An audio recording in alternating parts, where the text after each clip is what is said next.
Nagsimula na ang digital connectivity program sa ilang remote areas sa Bicol Region sa pangunguna po yan ng Department of Information and Communications Technology.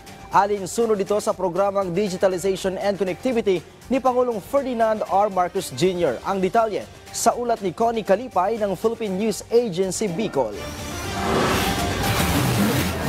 Nagsimula nang mag-install ng digital devices ang Department of Information and Communication Technology Bicol o DICT-5 para magbigay ng free access at accessible na connectivity sa iba't ibang malayo at liblib na lugar sa Bicol Region. Sa isang pahayag, sinabi ni DICT-5 Director Rachel Ann Grabador na ang inisyatibo ay alinsunod sa nais ng Pangulong Ferdinand R. Marcos Jr. para palakasin ang digitalisasyon sa bansa at palawakin ang connectivity sa Pilipinas. Ayon naman kay Engineer Ralph De La Torre, focal person ng DICT-5 Free Wi-Fi for All program, may 60 low Earth orbit satellite Starlink units na nagkakahalaga ng higit 14 na milyong piso ang nakatakdang ibahagi sa mga remote areas sa pamamagitan ng Broadband ng Masa o BBM program. Nakapag-install na ng Starlink units sa barangay at paaralan sa munisipalidad ng Bulan, Dunsol, Gubat, Matnog, Magallanes at Santa Magdalena at Castilla sa Sorsogon Province at maging sa Labo, Cabalonga at Santa Elena sa Camarines Norte, sa Caramuan sa Camarines Sur at sa Santo Domingo at Daraga sa probinsya ng Albay. Ang free Wi-Fi service ay inaasahang magbibigay ng 200 megabits per second na makakatulong